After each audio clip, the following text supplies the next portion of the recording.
এই হাদিসটি বুখারীর মধ্যে রয়েছে। আত-তালাআতু ফিল জান্নাত, আমি একদা জান্নাতের মধ্যে উঁকি দিয়ে দেখলাম, ফারাআইতু, আমি দেখলাম, আকসারা আহলিহাল ফুকারা, অধিকাংশই গরিব মানুষ। সকলে বলে সুবহানাল্লাহ।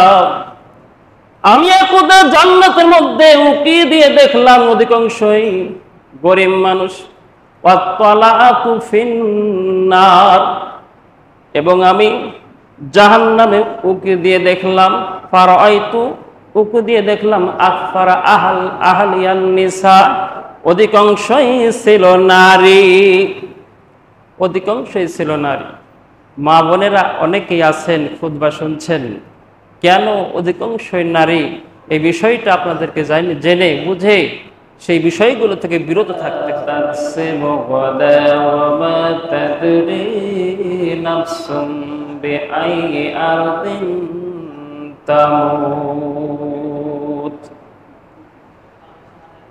وقال النبي صلى الله عليه وسلم إن لكل أمة فتنة وفتنة أمة المال وقال الله تعالى في شان حبيبه إن الله وملائكته ويصلون على النبي يا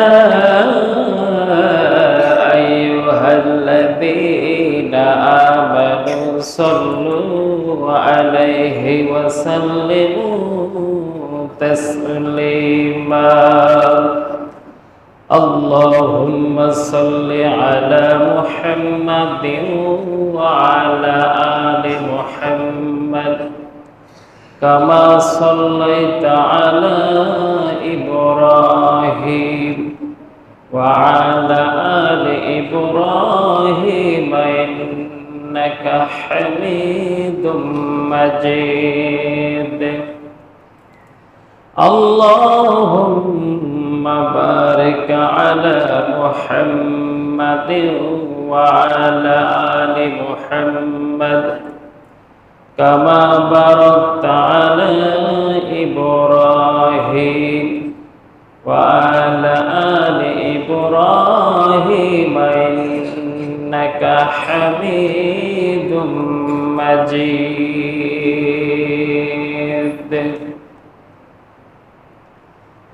আলহামদুলিল্লাহ। সর্বপ্রথমে শুকরিয়া আদায় করছি সেই মহান প্রতিপালকের দরবারে, যার অশেষ কৃপায় সকল প্রকার ব্যস্ততা হতে মুক্ত হয়ে এবং যাবতীয় বালা মুসিবত থেকে মুক্ত থেকে পবিত্র জুমার দিন যথা সময়ে এসে উপস্থিত হতে পেরেছি। যে মেহেরবান আমাদেরকে তৌফিক দান করলেন, তারই দরবারে শুকরিয়া করছি। সকলেই পড়ি আলহামদুলিল্লাহ। দুরূদ ও সালাম বর্ষিত হোক আমাদের প্রিয় নবী, বিশ্ব নবী, বিশ্ব মানবতার মুক্তির দূত, আখিরি পয়গম্বর জনাব মুহাম্মদুর রাসূলুল্লাহর প্রতি। সকলেই পড়ি সাল্লাল্লাহু আলাইহি ওয়াসাল্লাম। সম্মানিত মুসল্লিগণ, আমি পবিত্র কুরআনুল কারীমের সূরা লুকমান হইতে একটি আয়াতে কারিমা এবং তিরমিজি শরীফ হইতে একটি হাদিস পাঠ করেছি ইনশাআল্লাহ। এই আয়াত এবং হাদিসটিকে সম্মুখে রেখে আজকের সংক্ষিপ্ত খুতবাটি করব। মা তৌফিক ইল্লা বিল্লাহ, আলাইহি তাওয়াক্কালতু ওয়া ইলাইহি উনীব। সম্মানিত মুসল্লিগণ, আজকের এই জুমার দিন এই সংক্ষিপ্ত সময়ের মধ্যে যে বিষয়ে আলোচনা করব বলে মনস্থ করেছি, সেই বিষয়টা হচ্ছে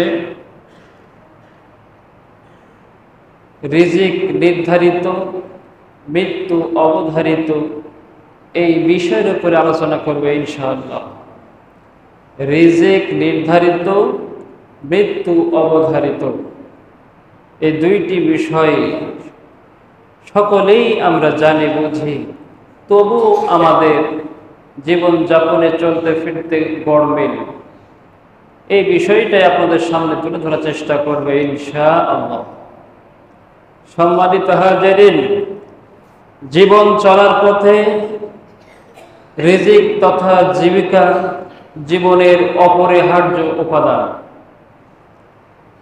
জীবিকা বা রিজিক হচ্ছে জীবনের অবিচ্ছেদ্য অংশ। জীবিকা ছাড়া জীবন অসম্পূর্ণ, অচল, অসম্ভব।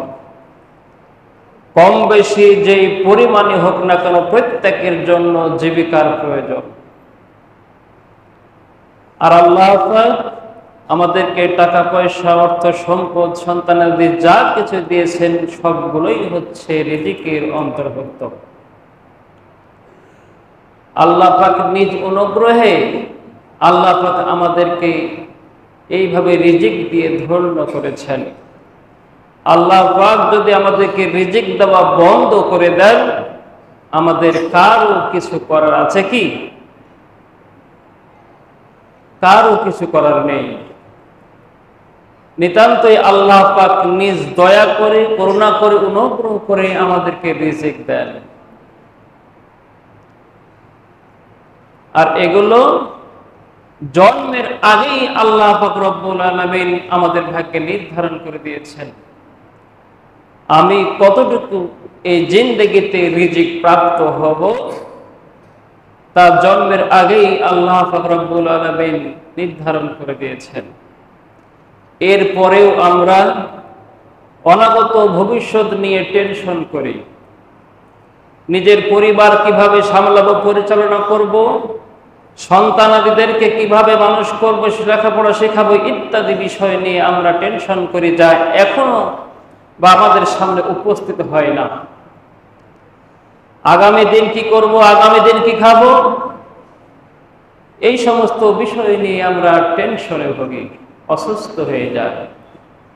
অথচ আল্লাহ রাব্বুল আলামিন স্পষ্টভাবে সূরা হুদ 6 নম্বর আয়াতের মধ্যে বলছেন, ওমা দাব্বাতিন ফিল আরদি ইল্লা আলাল্লাহি রিজকুহা ওয়া ইয়ালামু মুস্তাকাররাহা ওয়া মুস্তাওদাআহা ইল্লা ফি কিতাবিম মুবিন। আল্লাহ পাক বলেন, এই পৃথিবীতে চলমান যত প্রাণী আছে, সকল প্রাণীর রিজিকের দায়িত্ব আমি আল্লাহ। সকলে বলে সুবহানাল্লাহ। এবং ও আমার শ্রেষ্ঠ কুলেরা, তোমরা যেখানে থাকো, তোমাদের আবাসস্থল, সংরক্ষণ স্থল, আমি সব কিছুই জানি এবং এই বিষয়গুলো সুস্পষ্টভাবে কিতাবে লিখিত আছে। তাহলে আল্লাহ পাক স্পষ্টভাবে এই আয়াতের মধ্যে বলে দিলেন, এই পৃথিবীতে চলমান প্রতিটি প্রাণীর রিজিকের দায়িত্ব আমি আল্লাহ। আমাদের প্রিয় নবী রাসূল করিম সাল্লাল্লাহু আলাইহি সাল্লাম এই রিজিকের বিষয়ে তিনি বলেছেন, লাউ ইন্নাকুম কুনতুম তাওয়াক্কালুনা আলাল্লাহ হাক্কা তাওয়াক্কুলিহি। ও আমার উম্মতেরা, আল্লাহ পাক রব্বুল আলামিন বলেন, তোমরা যদি ভরসা করার মতো ভরসা করতে পারো, আস্থা আনার মতো আস্থা আনতে পারো, কামা রুজিকতুম কামা ইয়ারযুকুত তায়র, আমি তোমাদেরকে সেইভাবে রিজিক দেব যেইভাবে আমি পাখিদেরকে রিজিক দিয়ে থাকি। তাগুদু খিমাসাল ওয়া তারুহু বিতারান, সেই পাখিগুলো সকালে খালি পেটে বের হয়। পাখিগুলো সকালে খালি পেটে বের হয়, সন্ধ্যার সময় পূর্ণ পেটে ফিরে আসে। ওই রিজিকের ব্যবস্থা আমি আল্লাহ করি। সম্মানিত হাজিরিন, আল্লাহ পাক রব্বুল আলামিন স্পষ্টভাবে বলে দিয়েছেন, তোমার টেনশনের কোনো কারণ নেই, দুশ্চিন্তার কোনো কারণ নেই। রিজিকের দায়িত্ব আমি আল্লাহ আমার হাতে রেখেছি, তুমি শুধু তার জন্য একটু তদবির করো। সম্মানিত হাজিরিন, আধুনিক ও সভ্য সমাজ আজকে দুটি জিনিসের পিছনে ব্যস্ত। একটা হলো রিজিক তথা জীবিকার পিছনে। রিজিকের জন্য মানুষ কতই না কি করছে, দেশ হতে দেশান্তর। যে রিজিকের জন্য গিয়ে পরবর্তীতে এমন শোকের মাতম তাকে সহ্য করতে হয়, নিজের স্ত্রী, কলিজার টুকরা, বাবা মা, এমন আত্মীয় স্বজনের মুখ পর্যন্ত দেখতে পায় না। রিজিকের জন্য এতটা হন্যেহারা হয়ে আমরা ব্যস্ত থাকি। আরেকটি হলো মৃত্যু। মৃত্যু থেকে পালাবার আমরা ফালতু একটা প্রয়াস পাই। এই মৃত্যু থেকে বাঁচার জন্য যাদেরকে আল্লাহ পাক একটু বেশি রিজিক দান করেছেন, সামান্য কারণেই দেশ হতে অন্য দেশে চলে যাচ্ছে উচ্চ চিকিৎসার জন্য। উদ্দেশ্য হলো যাতে করে কোনো ত্রুটি না হয়, এই দুনিয়াতে আরো কিছুদিন বেশি বেঁচে থাকতে পারে, এটাই উদ্দেশ্য। কিন্তু লাভ আছে? এই দুইটা জিনিস অনেক আগে থেকেই নির্ধারিত ও মীমাংসিত। যতই আমরা রিজিকের জন্য ছোটাছুটি করি, যতই আমি সুস্থ থাকবো বলে বাড়াবাড়ি করি, এই দুইটা জিনিস অনেক আগে থেকেই মীমাংসিত এবং ফয়সালাকৃত। সম্মানিত হাজিরিন, এই জন্যই দেখা যায় একই ব্যবসা করে কেউ সফল, কেউ বিফল। একই কর্ম করে কে কৃতকার্য, কেউ অকৃতকার্য। একই পরিশ্রম করে কে সামনে এগিয়ে যাচ্ছে, কেউ পিছনে এগিয়ে যাচ্ছে। একই বাসে চড়ে কেউ আহত, কেউ নিহত, কেউ সুস্থ, কেউ অসুস্থ। সম্মানিত হাজিরিন, জন্ম, মৃত্যু, রিজিক, বিবাহ, চারটি জিনিস আল্লাহ পাক নিজের হাতে রেখেছেন। সৃষ্টিকর্তার অপরূপ রহস্যমূলক সৃষ্টি। এগুলো আল্লাহ পাকই জানেন কাকে কতটুকু দেওয়া হবে। এই জন্য হাড় ভাঙ্গা পরিশ্রমের পরেও, শতভাগ চেষ্টা করার পরেও যদি আপনি সেখানে ব্যর্থ হন, তাহলে মেনে নিতে হবে এইটাই আমার তাকদিরে আছে, এই অবস্থাটাই আমার তাকদিরে আছে, এবং এটাই হচ্ছে মুমিনের দাবি, ঈমানের দাবি। কথাটা বুঝতে পারলাম তো? আমাদের প্রিয় নবী রাসূল কারীম সাল্লাল্লাহু আলাইহি সাল্লাম এই বিষয়ে স্পষ্ট হয়ে বলেছেন, ও আমার উম্মতেরা, শুধুমাত্র মুমিনদের বিষয়টা আশ্চর্যজনক। শুধুমাত্র মুমিনদের বিষয়টাই আশ্চর্যজনক। উভয় অবস্থায় তার জন্য কল্যাণকর হয়ে যায়, উভয় অবস্থায় তার জন্য ভালো হয়ে যায়। ভালো কিছু হলে শুকরিয়া আদায় করে, সেখানেও পুণ্য পেয়ে যায়। খারাপ কিছু হলেও ধৈর্য ধারণ করে, এক্ষেত্রেও পুণ্য পেয়ে যায়। সকলে বলি সুবহানাল্লাহ। এই জন্য আমাদের প্রিয় নবী রাসূল কারীম সাল্লাল্লাহু আলাইহি সাল্লাম বলছেন যে একমাত্র মুমিনদের বিষয়টা হচ্ছে আশ্চর্যজনক, তার জন্য যেটাই হোক না কেন সে পুণ্য পেতেই থাকে। সম্মানিত হাজিরিন, আমাদের প্রিয় নবী রাসূল কারীম সাল্লাল্লাহু আলাইহি সাল্লাম আবারও বলেছেন, তিরমিজি শরীফের মধ্যে রয়েছে, আদখুলুল ফুকারাউল জান্নাতা ক্বাবলাল আগনিয়াই বিখামসাতি মিয়াতিন নিসফি ইয়াউম। ও আমার উম্মতেরা, তোমরা ভালোভাবে বুঝে নাও, ভালোভাবে শুনে নাও, তোমাদের মধ্যে যারা দরিদ্র, অভাবী, গরিব মানুষ, তারাই ধনীদের 500 বছর আগে জান্নাতে প্রবেশ করবে। সকলে বলে সুবহানাল্লাহ। তাহলে এটা কি অভাবীদের জন্য সুখের সংবাদ নয়? এরপরও কেন আমি দুশ্চিন্তায় ভুগব? কেন আমি আমার জীবন নিয়ে আফসোস করব? স্থায়ী জায়গাতে, সুখের জায়গা দেওয়ার জন্য তো আল্লাহ পাক অপেক্ষা করছেন। শুধুমাত্র একটু কষ্ট করে আমল ইমানটা সুন্দর করুন। আসলে আল্লাহ পাক বান্দার জন্য যা করেন সেটাই ভালো করেন, কিন্তু আমরা স্বল্প জ্ঞানের মানুষ সেটা বুঝতে পারি না। আল্লাহ যা করেন, যা করেছেন বান্দারা আমরা আপনার আমার জন্য ভালোর জন্যই করেছেন, কিন্তু আমরা সেটা বুঝি না। আমাদের প্রিয় নবী রাসূল করিম সাল্লাল্লাহু আলাইহি সাল্লাম আবারও বলেন, এই হাদিসটি বুখারীর মধ্যে রয়েছে, আত-তালাআতু ফিল জান্নাত, আমি একদা জান্নাতের মধ্যে উঁকি দিয়ে দেখলাম, ফারাআইতু, আমি দেখলাম, আকসারা আহলিহাল ফুকারা, অধিকাংশই গরিব মানুষ। সকলে বলে সুবহানাল্লাহ। আমি একদা জান্নাতের মধ্যে উঁকি দিয়ে দেখলাম অধিকাংশই গরিব মানুষ। ওয়াত-তালাআতু ফিন-নার, এবং আমি জাহান্নামে উঁকি দিয়ে দেখলাম, ফারাআইতু, উঁকি দিয়ে দেখলাম, আকসারা আহলিয়ান নিসা, অধিকাংশই ছিল নারী, অধিকাংশই ছিল নারী। মা বোনেরা অনেকেই আছেন খুতবা শুনছেন, কেন অধিকাংশই নারী? এই বিষয়টা আপনাদেরকে জেনে বুঝে সেই বিষয়গুলো থেকে বিরত থাকতে হবে। আল্লাহ পাক আমাদের সকল মা বোনকে জাহান্নাম হতে মুক্ত করে জান্নাতে এসে কবুল করে নিন। সকলে বলে আল্লাহুম্মা আমিন। প্রধান দু একটি কারণ মা বোনদের জাহান্নামে যাওয়ার জন্য, জিন্দেগি ভর স্বামীর সঙ্গে জীবনযাপন করেও শেষ পর্যন্ত যদি কোনো কিছু অপূর্ণ হয়, একটু কম হয়ে যায় বলে জীবনে তোমার কাছে আমি সুখ পেলাম না।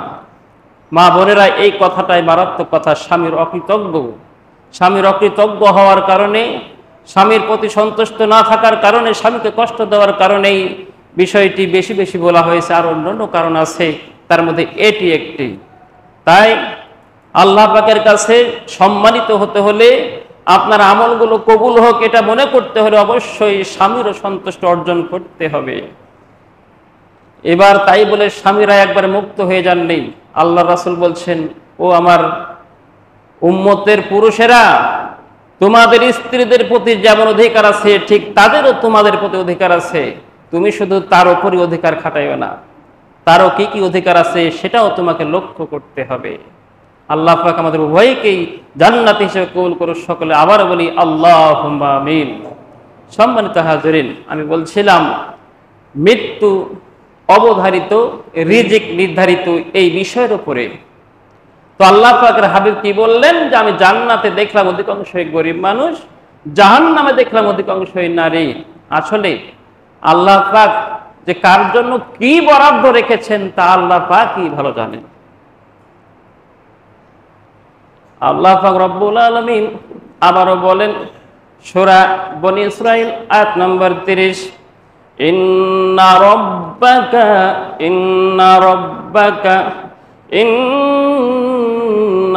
রাব্বাকা ইয়াবসুতুর রিজকা লিমান ইয়াশাউ ওয়া ইয়াকদিরু ইন্না কানা লিইবাদিহি খবীরাম বাসীরা।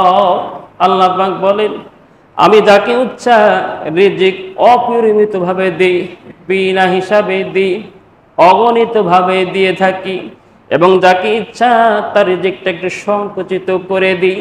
দুইটাই আমার ইখতিয়ার। আমি যাকে বেশি দিয়েও তাকে পরীক্ষা করি সে কিভাবে সেটা ব্যয় করছে, পরিচালনা করছে। যাকে কম দিই সেটাও আমি লক্ষ্য করি সে কম নেওয়ার পরে আমার প্রতি সন্তুষ্ট আছে নাকি হারাম পথে জীবনযাপন করছে। সম্মানিত হাজিরিন, তাই আল্লাহ পাক রব্বুল আলামিন বলেন, ও বান্দারে, আমার ইচ্ছাতেই আমি কাউকে বেশি দিই, কাউকে কম দিই। আরো আমার বান্দারে, তুমি যা কিছু করো সব কিছুই আমি জানি এবং দেখি। সম্মানিত হাজিরিন, জীবনের জন্য রিজিকের জন্য জীবন নয়, অথচ এই রিজিকের জন্য কত মানুষ প্রাণ পর্যন্ত দিয়ে দিচ্ছে। কেউ কঠোর পরিশ্রম করে নুন আনতে পান্তা ফুরিয়ে যাচ্ছে, কেউ বা বসে থেকেই ওয়ারিশের ভিত্তিতে অগণিত সম্পদের মালিক হয়ে বসে বসে জীবনযাপন করছে। এমনটি হচ্ছে না? হচ্ছে। এটা আল্লাহ পাকেরই সৃষ্টি, আল্লাহ পাকেরই তৈরি নিয়ম। কারণ এই পৃথিবীতে যদি আল্লাহ পাক সকলকে সমান করে দিতেন তাহলে পৃথিবীটা স্থবির হয়ে যেত। লেবারে কে করত? কৃষিকাজ কে করত? এই যে গরম, এই গরমের মধ্যে ধান কাটাই করে বোঝা বহন করে নিয়ে এসে মারা যে কত কষ্টকর তার শ্রমিকরাই বলতে পারে। সম্মানিত হাজরিন, তে আল্লাহ পাক রব্বুল আলামিন এমন ভাবে পৃথিবীটাকে সাজিয়েছেন যেন এক শ্রেণীর মানুষ থাকে তারা লেবারি করে, এক শ্রেণীর মানুষ থাকে তারা মুসিগিরি করে, এক শ্রেণীর মানুষ থাকে তারা ল্যাট্রিন পরিষ্কার করে, এক শ্রেণীর মানুষ থাকে তারা অফিস আদালত চালাবে। কিন্তু মনে রাখবেন, প্রত্যেকটি কাজের জবাবদিহি আল্লাহ পাকের কাছে করতেই হবে।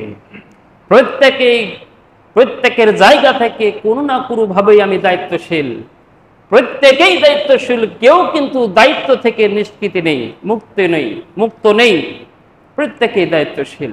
ওই দায়িত্বটুকু নেই আল্লাহ পাক রব্বুল আলামিন জিজ্ঞাসা করবে, তোমাকে এই এতটুকু দায়িত্ব দেওয়া হয়েছিল, তুমি কিভাবে তা পরিচালনা করেছো, সমাধান করেছো। সম্মানিত হাজিরিন, ভুলে গেলে চলবে না, আল্লাহ পাকের ইচ্ছাতেই দুনিয়াতে এই নিয়ম, কেউ ধনী, কেউ গরিব, কেউ উঁচু, কেউ নিচু, সমান করলে দুনিয়াটা ধ্বংস হয়ে যেত। তাই আল্লাহ পাকের ইচ্ছাতেই, আল্লাহ পাকের ইচ্ছা মতো আমরা রিজিক কম বেশি পেয়ে থাকি। আল্লাহ পাক রব্বুল আলামিন তাই বলেন, সূরা জুমার মধ্যে রয়েছে, فَإِذَا قُضِيَتِ الصَّلَاةُ فَانتَشِرُوا فِي الْأَرْضِ وَابْتَغُوا مِنْ فَضْلِ اللَّهِ واذكروا الله كثيرا لعلكم تفلحون। আল্লাহ বলেন, ও আমার বান্দারে, যখন নামাজ শেষ হয়ে যাবে তুমি জমিনে ছড়িয়ে পড়ো আমার অনুগ্রহে, রিজিকের অনুসন্ধানে। আল্লাহ পাক নিজেই রিজিক অনুসন্ধান করতে বলছেন। তাকদীর মানে এই নয় যে ঘরে বসে থাকলেই, শুয়ে থাকলেই আপনাকে দেওয়া হবে। তাকদীর মানে হচ্ছে আপনি শতভাগ পরিশ্রম করবেন, যতটুকু তাকদীরে আছে ততটুকু আপনি পাবেন। সম্মানিত হাজিরিন, তাহলে আল্লাহ পাক রব্বুল আলামিন নিজেই বলে দিলেন, নামাজ শেষ হলো, নামাজ শেষ করে তুমি জমিনে ছড়িয়ে পড়ো আমার অনুগ্রহে, রিজিকের অনুসন্ধানে। এই পৃথিবীর বাজেট পাস হয় সংসদে, এই পৃথিবীর সমাজের বাজেট পাস হয় কোথায়? সংসদে। কিন্তু রিজিকের বাজেট পাস হয় আসমানে। আল্লাহ পাকের কাছে তিনি এই বাজেটটা পাস করে থাকেন। তাই রিজিকের জন্য আমার রিজিকটা বেশি হোক, প্রশস্ত হোক, আমি যদি এটা চাই, তাহলে আল্লাহ পাকের কাছেই আমাকে দরখাস্ত করতে হবে, আবেদন করতে হবে। আমরা বুঝতে পেরেছি তো? আল্লাহ রাসূল বলছেন, আমার উম্মতেরা, যদি স্যান্ডেলের ফিতা খানাও প্রয়োজন হয়, তাও সেটার জন্য তুমি আল্লাহর কাছে চাও, আল্লাহ তোমাকে ব্যবস্থা করে দেবেন। কোনো না কোনো কাজের মাধ্যমে, কোনো না কোনো ব্যক্তির মাধ্যমে তোমার ওই ব্যবস্থাটা তিনিই করে দেবেন, যদি তুমি সত্যিকার অর্থে ভালোভাবে তার কাছে চাইতে পারো। সম্মানিত হাজিরিন, আমাদের প্রিয় নবী রাসূল কারীম সাল্লাল্লাহু আলাইহি সাল্লাম আরো বলেন, ক্বাদ আফলাহা মান আসলামা। ওই ব্যক্তি সফল হয়েছে যে মুসলমানিত্ব পেয়েছে। সম্মানিত হাজিরিন, মুসলমানের ঘর জন্ম, এই জন্য আমার হাজার হাজার শুকরিয়া আদায় করা দরকার। জানি না কোনো হিন্দু, বেদুইন, নাসারা, বৌদ্ধ, ইহুদির ঘরে জন্ম হলে পরিণত বয়সে বুদ্ধি হওয়ার পরে আমি ইসলাম গ্রহণ করতে পারতাম কিনা, কিন্তু আমার জন্য অতি সহজ হয়েছে যে আমার জন্মটা মুসলমানের ঘরে হয়েছে, এই জন্য পড়ি আলহামদুলিল্লাহ। সম্মানিত হাজিরিন, তাই আমাদের প্রিয় নবী বলেন, ওই ব্যক্তি সফল যে মুসলমানিত্ব পেয়েছে এবং তাকে যতটুকু দেওয়া হয়েছে রিজিক হতে, তাতেই সে সন্তুষ্ট, আর সে বেশি পাওয়ার জন্য দৌড়াদৌড়ি, লাফালাফি করে না, সেই হচ্ছে সফল। যে মুসলমানিত্ব পাওয়ার পরে যতটুকু রিজিক দেওয়া হয়েছে ততটুকুতেই সন্তুষ্ট আছে। সম্মানিত হাজিরিন, রিজিক বা জীবিকা মর্যাদা বা সম্মানের চাবিকাঠি নয়। যদি এটাকে মর্যাদার চাবিকাঠি মনে করেন, আপনি ব্যর্থ হয়ে যাবেন। আল্লাহ পাক রব্বুল আলামিন সূরা হুজরাত আয়াত নাম্বার 13 স্পষ্ট হয়ে বলছেন, ইন্না আকরামাকুম ইনদাল্লাহি আতকাকুম। ও আমার বান্দারে, তোমাদের মধ্যে সম্মানিত তারা যারা আমি আল্লাহকে বেশি বেশি ভয় করে। সকলে বলে সুবহানাল্লাহ। আল্লাহকে যে যত ভয় করে সেই হলো আল্লাহর কাছে সম্মানিত। রিজিক বা জীবিকার টাকা পয়সা সম্মানের মাপকাঠি নয়, শুভ বা অশুভ লক্ষণের কারণ নয়। জোয়ার ভাটার মতো প্রত্যেককেই সুখ দুঃখ স্পর্শ করে থাকে। আল্লাহ পাকের ইচ্ছাতেই, আল্লাহ পাকের আনুগত্য অবাধ্য সবাইকেই রিজিক দেওয়া হয়। সম্মানিত হাজিরিন, প্রশ্ন হতে পারে আল্লাহ পাক কেন অবাধ্যদেরকেও রিজিক দেন? কেন অবাধ্যদেরকেও রিজিক দেন? আমাদের প্রিয় নবী রাসূল কারীম সাল্লাল্লাহু আলাইহি সাল্লাম এই ব্যাপারও বলে দিয়েছেন। এই হাদিসটাও রয়েছে তিরমিজি শরীফের মধ্যে, লাউ কানাতিদ দুনিয়া তা'দিলু ইনদাল্লাহ জুনাহা আলাইকুম বাউযাতিম মা সাকা কাফিরাম মিনহা শুরবাতাম মা। ও আমার উম্মতেরা, আল্লাহ পাক অবাধ্যদেরকে কেন রিজিক দেন তোমরা শুনে নাও। যদি আল্লাহ পাকের কাছে এই পৃথিবীর মর্যাদা একটা মাছির একটা ডানার সমানও হতো, যদি আল্লাহ পাকের কাছে এই পৃথিবীর মর্যাদা একটা মাছির একটা ডানার সমানও হতো, তাহলেও আল্লাহ পাক একজন অবাধ্য ব্যক্তিকে এক ঢোক পানি পান করতে দিতেন না। সকলে বলে সুবহানাল্লাহ। আমরা বুঝতে পেরেছি তো কেন আল্লাহ পাক রব্বুল আলামিন, অসংখ্য মানুষ আমরা আছি, আল্লাহ পাকের প্রায় সকল আদেশ নিষেধগুলো অমান্য করে চলি, এরপরও স্বাধীনভাবে জীবনযাপন করতে দিয়েছেন। কারণটা হলো এই দুনিয়ার কোনো মূল্যই আল্লাহ পাকের কাছে নেই। তবে হ্যাঁ, অবশ্যই আপনাকে ধরা হবে। আল্লাহ পাকের হুকুম অমান্য করার জন্য অবশ্যই আপনাকে শাস্তি ভোগ করতে হবে, এখানে বিন্দু মাত্র সন্দেহ নেই। হবে আল্লাহ পাকের মহিমা, আল্লাহ পাকের কুদরত, আল্লাহ পাক কেন আমাদেরকে দুনিয়ায় পাঠিয়েছেন, রিজিক নির্ধারিত, মৃত্যু অবধারিত, এই বিষয়গুলো বুঝে নিয়ে আমার জীবনে আমার আমলগুলো, জীবনগুলো সুন্দরভাবে সাজাতে হবে আল্লাহ পাকের নৈকট্য অর্জন করার জন্য। সম্মানিত হাজিরিন, আমাদের প্রিয় নবী রাসূল কারীম সাল্লাল্লাহু আলাইহি সাল্লাম আবার বলেছেন, এই হাদিসটিও তিরমিজির মধ্যে রয়েছে, ইন্না লিকুল্লি উম্মাতিন ফিতনা। ও আমার উম্মতেরা, প্রত্যেকটি জাতির জন্য, প্রত্যেকটি উম্মতের জন্য ফিতনা ছিল। ও ফিতনা তো উম্মাতিল মাল, আর আমার উম্মতের জন্য ফিতনা হলো ধন সম্পদ। আমার উম্মতের জন্য ফিতনা হলো ধন সম্পদ। সম্মানিত হাজিরিন, তাই তো আল্লাহ রাব্বুল আলামিন স্পষ্ট হয়ে বলছেন, ইয়া আইয়ুহাল্লাযীনা আমানু লা তুলহিকুম আমওয়ালুকুম ওয়ালা আওলাদুকুম আন যিকরিল্লাহ। ও ঈমানদারেরা, তোমাদের সন্তানাদি, তোমাদের ধন সম্পদ যেন কখনো কোনো সময়ের জন্য আল্লাহর স্মরণ থেকে তোমাকে গাফেল না করে দেয়। আমি এতই ব্যস্ত, আমার ব্যবসা খুব জমজমাট চলে, এই জন্য সালাত আদায়ের সময় নাই।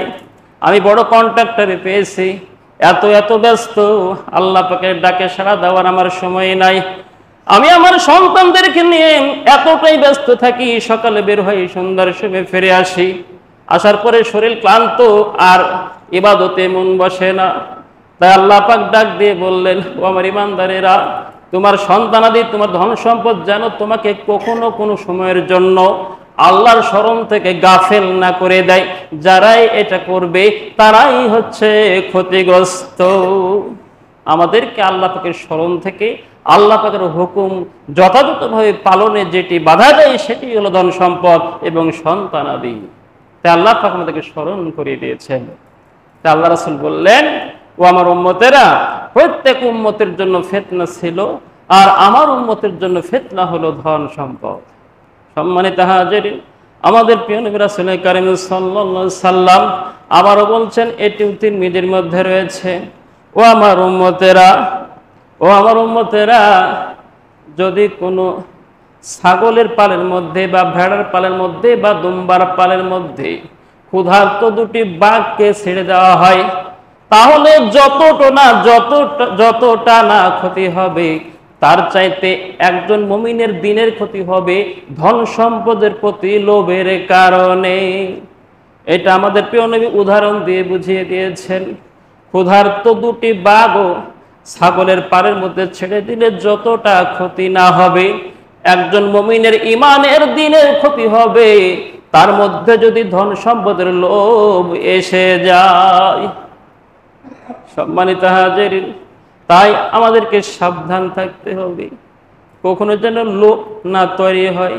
নিজের জীবন পরিচালনার জন্য, সন্তানদের পরিচালনার জন্য, পরিবার পরিচালনার জন্য রিজিকের প্রয়োজন আছে, জীবিকার প্রয়োজন আছে, কিন্তু আমাদেরকে নাবি, সাহাবী, তাবি এবং প্রকৃত আল্লাহ পাকের বান্দাদের পথ জীবনে অনুসরণ করে জীবন যাপন করতে হবে, যাদের এক সন্ধ্যার খাবারও মজবুত থাকতো না। হযরত আবু হুরায়রা সর্বাধিক বিশুদ্ধ সহিহ হাদিস বর্ণনাকারী একজন সাহাবী, যার প্রতি আল্লাহ রাসূল এতটা সন্তুষ্ট হয়ে খুশি হয়ে তার উপাধি দিয়েছিলেন আবু হুরায়রা, বিড়াল ছানার বাবা, বিড়াল ছানার পিতা।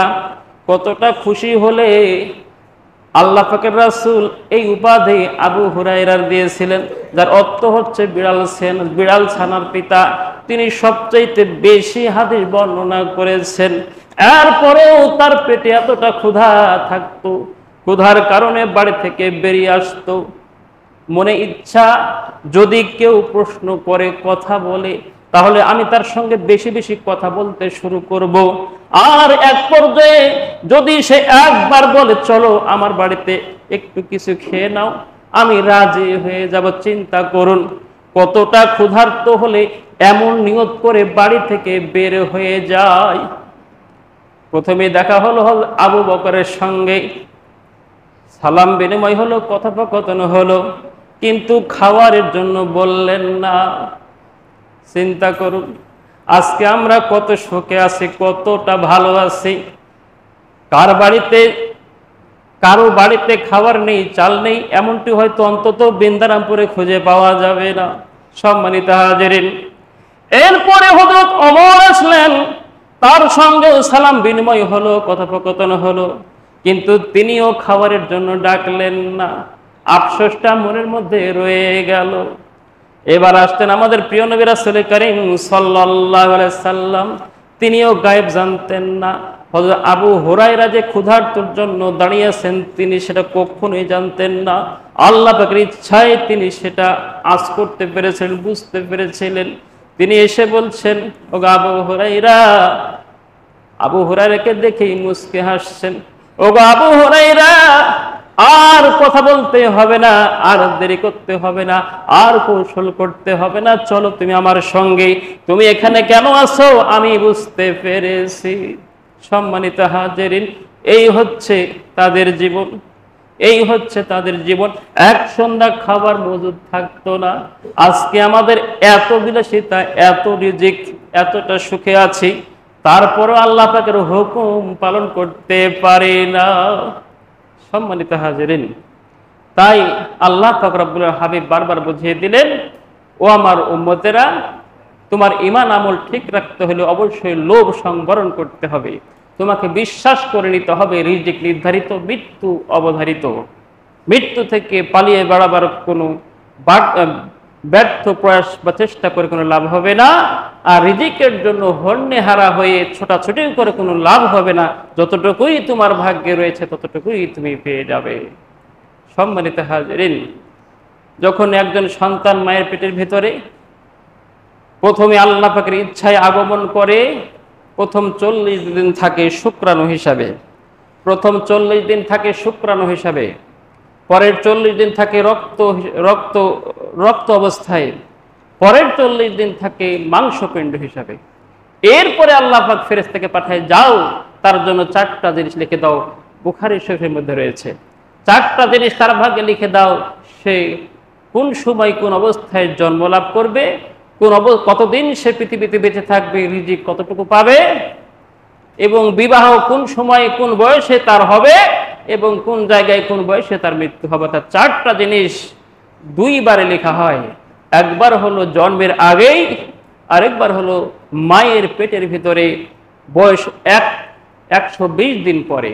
120 দিন পরেই আপনার আমল নামাই আপনার তাকদীরে এই 4টা বিষয় লিখে দেওয়া হয়।